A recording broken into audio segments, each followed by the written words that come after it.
Hello, Gerry. How you doing? I'm all right, Ross. How's things? Way on way. Not an awful lot, mate. Was just out there with my future in-laws, so not long back. But nothing too special today, really. What about you?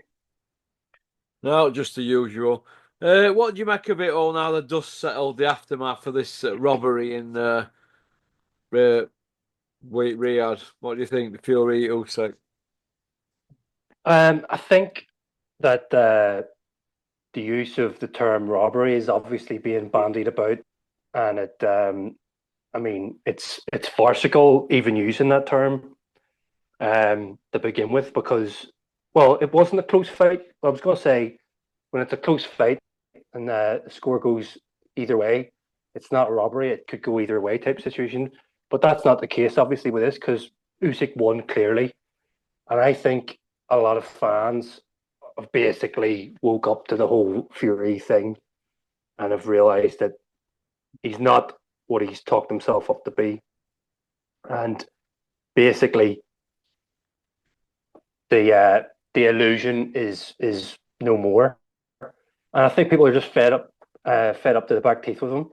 But it still seems that the media are still burning a wee candle for him, Russ, which is just unbelievable because we all know that the man is Alexander Usyk. So it's just madness what's going on. Like it's almost like they've got some kind of a sickness. It's like Fury fanboy sickness or something.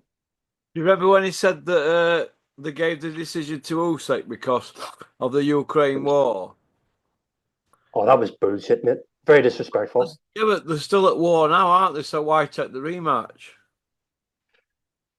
Yeah. Well, he loves making a pound note, doesn't he? Well, I mean, have you seen the sermons from Bricktop since the fight? I've caught bits and pieces here and there. I can't listen to somebody who's that delusional, Russ. It's madness. It's just madness, mate. But What they go on. watching? What was he watching him? I said this the last time we were on with each other. Can you remember Bricktop being that that act like going out on a limb just to say his fighter won, even though everybody is telling him the opposite? I don't remember Bricktop ever being this sold on any of his fighters ever. If if somebody can think of a good example, do correct us in the comments. But I mean, I Frank Warren has lost the plot in my opinion. I can't believe he's not backing down on this. I can't either. It's a bit embarrassing, really, for Bricktop, isn't it? It's very embarrassing. It's ludicrous. Like Yeah, I, I can't believe how many video interviews he feels that he needs to push the same narrative out. It's the same old people, isn't it? Box Nation, Umar, seconds out, Danny Flex, and then Coogan. It's the same old merry-go-round, isn't it? yeah, I just kind of I'm wondering what kind of a fans watching those videos and are they watching them and thinking the same as us that you know this boxing promoter is absolutely deluded. So many people have said, Usyk won. Even pricks like Simon Jordan, even the Gad, you know, like the Gad scored it 7 rounds to three for Usyk. I mean, that's pretty for a guy who's been living up Fury's arsehole for the last few years. You know, I have to give him his have to give him respect for being, you know, honest. But I mean, how can Frank Warren not accept it? Um, this is what's making him look like a complete and utter tit, in my opinion. Do you think that Frank's just protecting his cash cow and he's got to say that? You know, he might, he might be. Um, I think he's almost as bad a loser as Fury is, to be honest. Yeah. Obviously the plans have all been scuppered now. Do you know what I mean? It's not going to look as good. Two losers fighting each other whenever it comes to Fury and AJ, and he can no longer push Fury as you know the greatest of his generation or anything like that now because everybody knows it's not true. Um, Yeah. so yeah, he is probably having to protect his cash cow to some degree. Yeah, it's sad to see from Bricktop that because he knows his boxing, he knows his guy got beat there. He has to, mate. He has to know. That's what's really, he's got that big a heart on for Fury. It's unbelievable. Like. Hard on. He's already there, mate. He's greased him already. He's like Frank's just letting the Gypsy King finish him off. There's none of that. He's got an hard on for him, mate. Frank were Well there. put, Ross. Frank were there from night day one. It was a one night stand to start with. Do you think that Tyson will fight Joshua next? Almost certainly will. Almost certainly will. Yeah, I think they'll sell it as well. And you're gonna love this, like, but they'll sell it like Usyk doesn't even exist. You know what they're like? They'll sell it like it's two greats of their generation finally coming face to face. Never mind the guy who's beaten both of them twice. But they're going to make that fight. They're going to make that fight. I'm just wondering. I know you think Fury's going to, be fighting until he's 40 odd.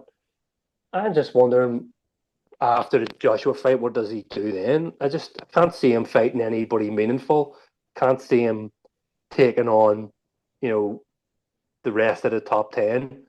Um, so, it's just a farce because that's the only way he could ever redeem himself in my eyes. If he was to go on and, um, you know, clean out the division, prove to us all what he's been telling us for years. Because he can't do it. That's why he's too old and um, it's too much of a risk for him to do that. It's not easy enough. yeah. Where do you think Fury went wrong in fight, Gerry? I know a lot of people are saying, and said this with the first one, the way you beat Alexander Usyk is to be aggressive and come forward, blah blah blah. But everybody's forgetting the whole. You can't just do that with Usyk. Do you think he's not going to, you know, adjust his plan Yeah, depending on what you come at him with? It's really who was I seeing today? Seen okay, I totally respect Duke McKenzie, right? But the catch line I think in this video was um Usyk, Usyk sorry, Fury didn't do XYZ to beat Usyk, and he could have. And I don't think that's true at all because I don't think if Tyson Fury was able to have come forward and be aggressive like that, do you not think he would have done it?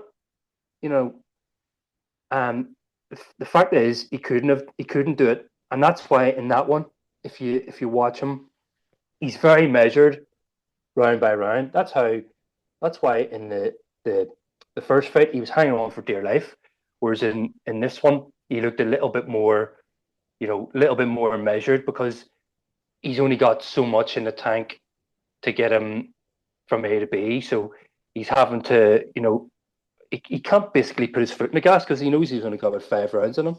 Although everybody was saying that was probably his best tactic. So where did he go wrong? I don't think he did go wrong necessarily. I think he just wasn't able to beat Usyk no matter what game plan he had because I don't think he's as good enough as him.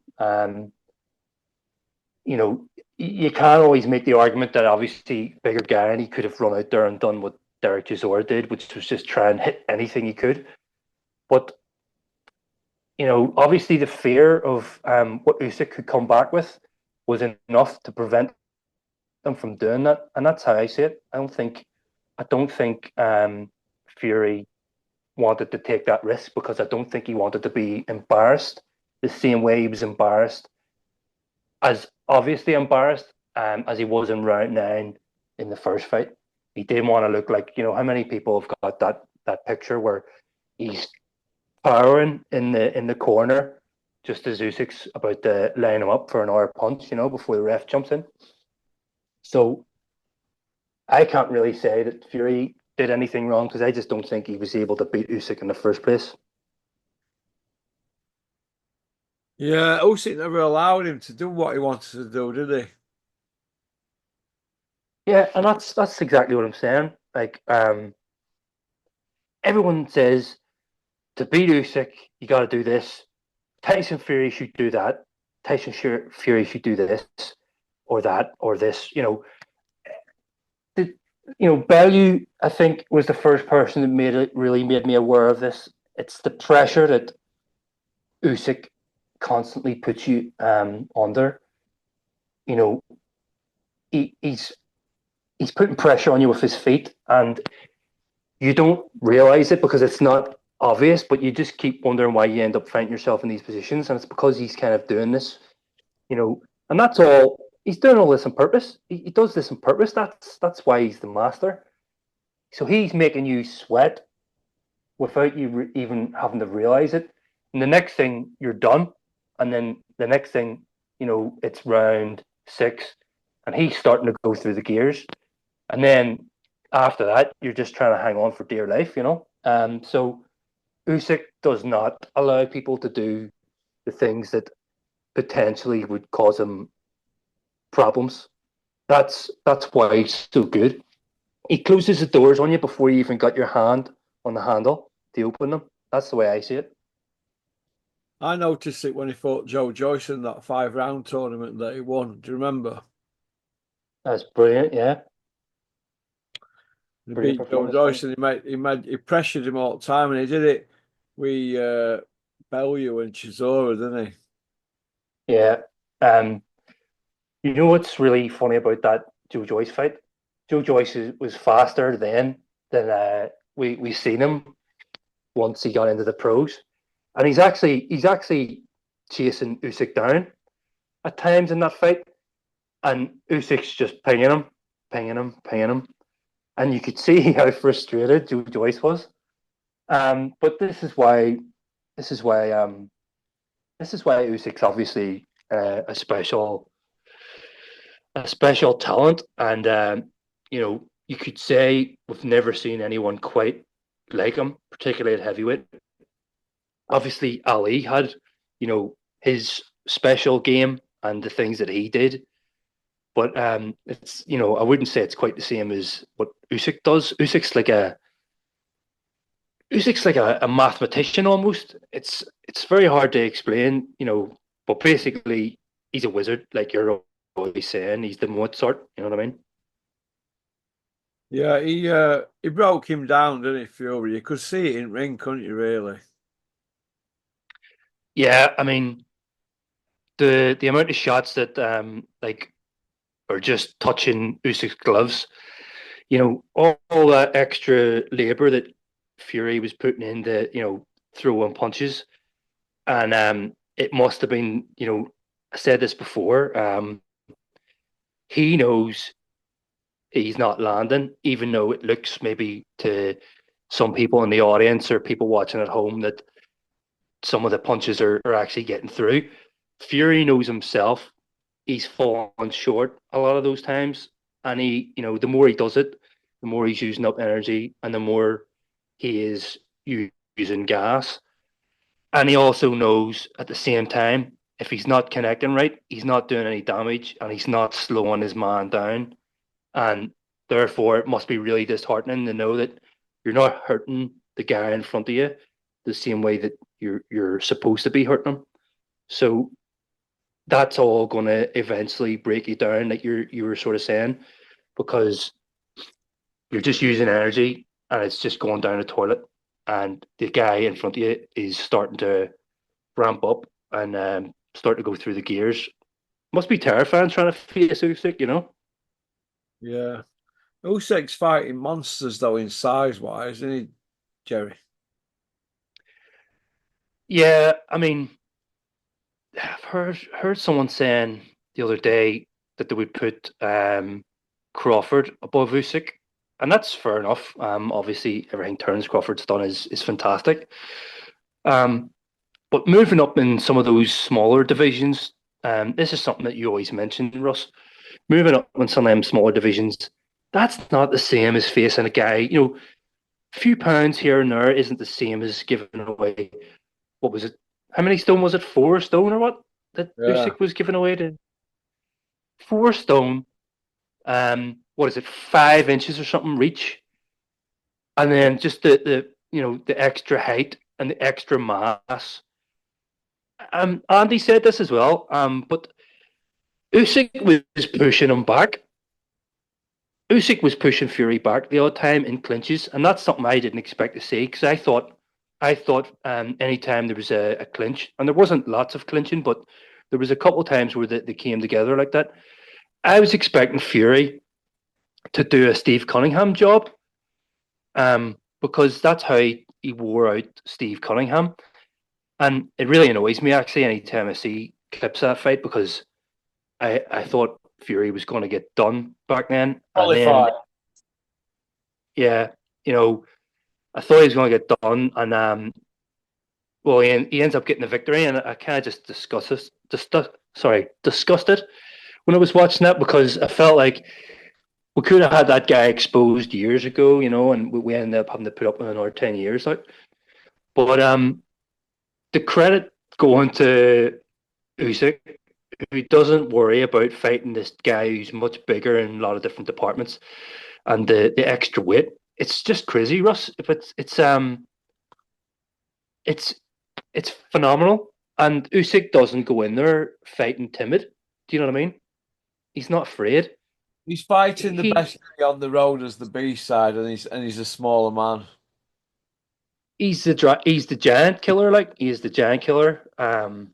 So you gotta take your hat off to him because that's not an everyday thing. Like somebody knows. Well, I suppose David Hay against Valuev is a similar comparison.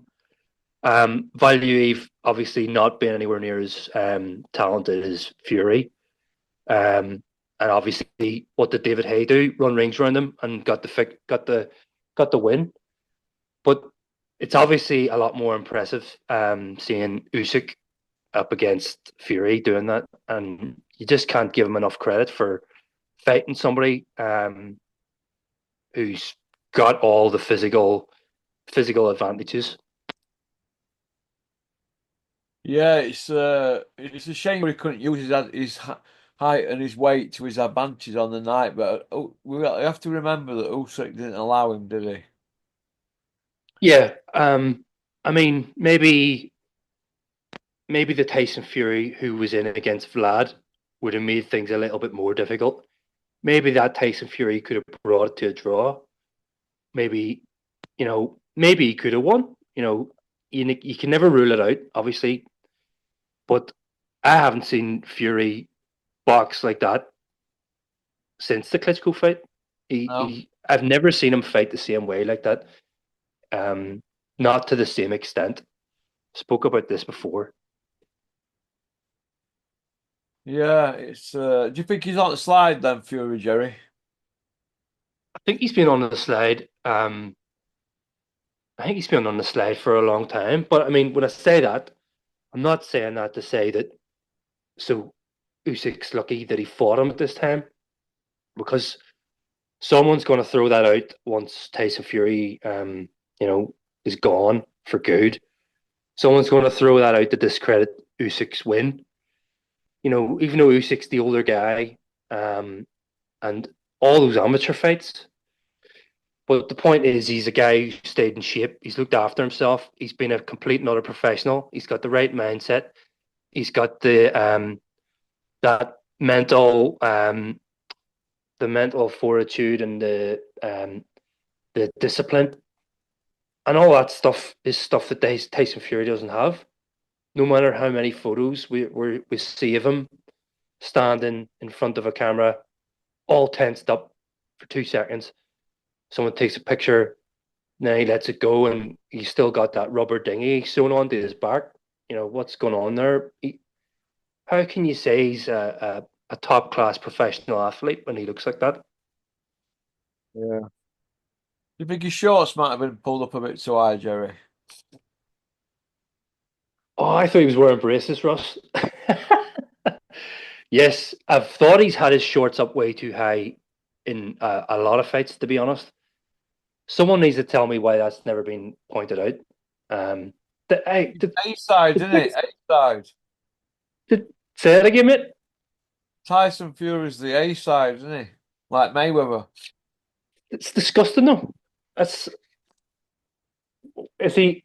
He's obviously doing that, to um, get a little bit extra padding. But I mean, he must super glued him up ahead before the fight, like, because I don't know how they stay up. Yeah, it's madness, isn't it? So if him and Joshua fight, it's not really a top end fight because they've been knocked about. Do you agree? Yeah, I mean, years ago, this sort of thing didn't really matter because if you got beat, you know, you got beat and you fought other guys in the top 10, you know, um, like, um, like how many times did Ernie Shivers fight guys that, he'd already beat or been beaten by, this is the way, this is the way they used to do it back in the day, whereas nowadays it's like, that doesn't seem to happen so much. So, you're churning up sort of leftovers with them two guys fighting. And as I mentioned earlier, they're going to sell this like there is no Usyk, um, and that's just crazy because he's a man.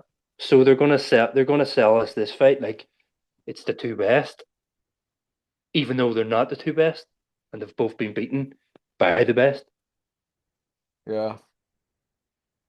Well, Usyk's the generational great, isn't he? Yeah, and I just think we're just very lucky to have seen all this, Russ, because you know it's been kind of incredible to watch, um, and no one has done it quite the same way that he has. Um, and I'm kind of curious to see where he goes next because he could ride off into the sunset with a totally unblemished record. Do you think that it's disappointing that Joshua's not fought Fury and Wilder? Um, yeah, I do think it is because they would have made things sort of a little bit more Clearer.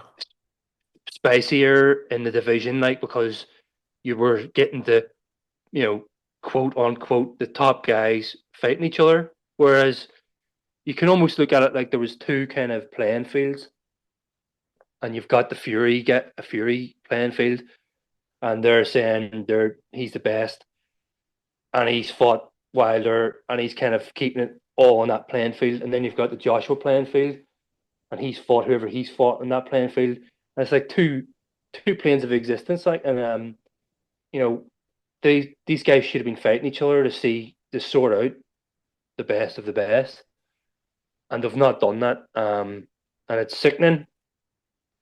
But unfortunately, this is how the four belt era can be like this. Do you know what I mean? And that's why obviously one title makes the most sense.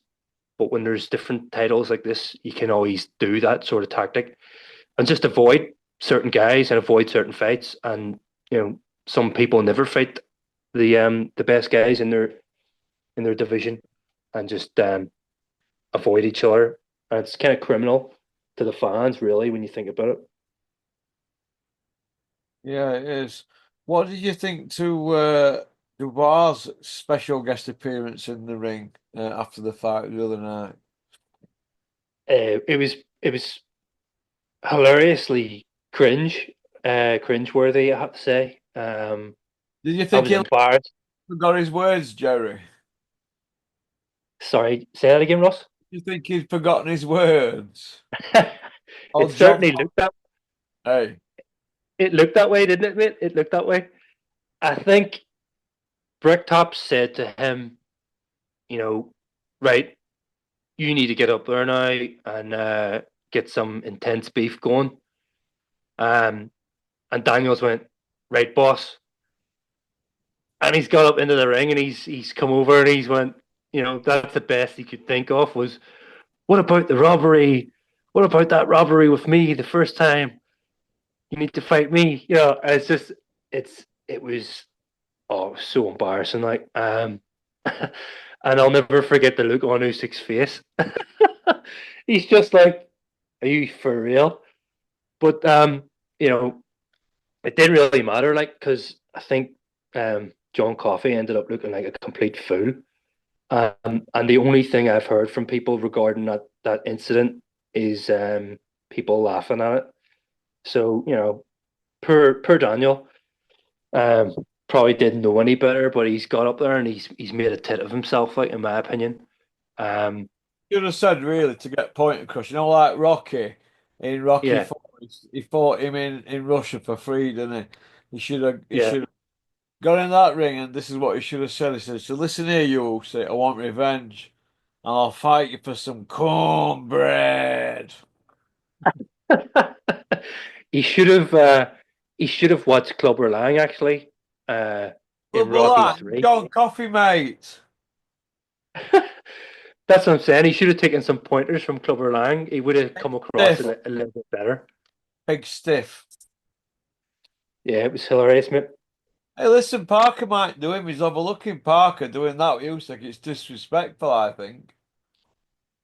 You're right. I think Kent was saying he kind of thinks that's no walk in the park for Dubois, and rightly so. And I would love to see it purely for the upset.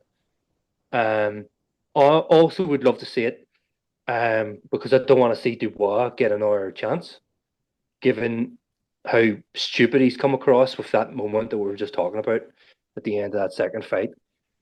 And I think I think Joseph Parker, even though he's been fighting guys who aren't amazing, but they're certainly the guys that people were talking about in Zhang and Wilder.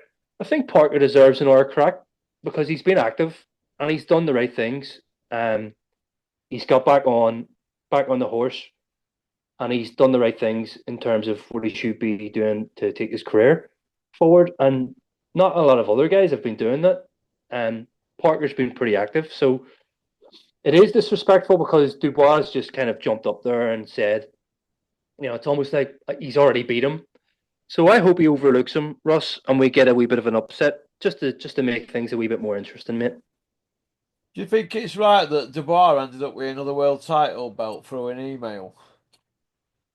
No, and that's where I really wish that IBF hadn't done what they did to Usyk because they put him in that position where he had to do that. And I know Usyk said, "Here's a little gift from me, Daniel Dubois," but now it's set this whole thing up now, and we wouldn't be even considering Dubois fighting Usyk again. I don't think if that had never happened because you would have just looked at it like Dubois has already been beaten by Usyk, whereas now it looks like Dubois has got the belt and Usyk. He shouldn't really have to, but he's in this position now where he almost and I can see it in his eyes like that he's going to have to retread old ground to get that belt back. Yeah, it's like Usyk's got to fight him twice, isn't it?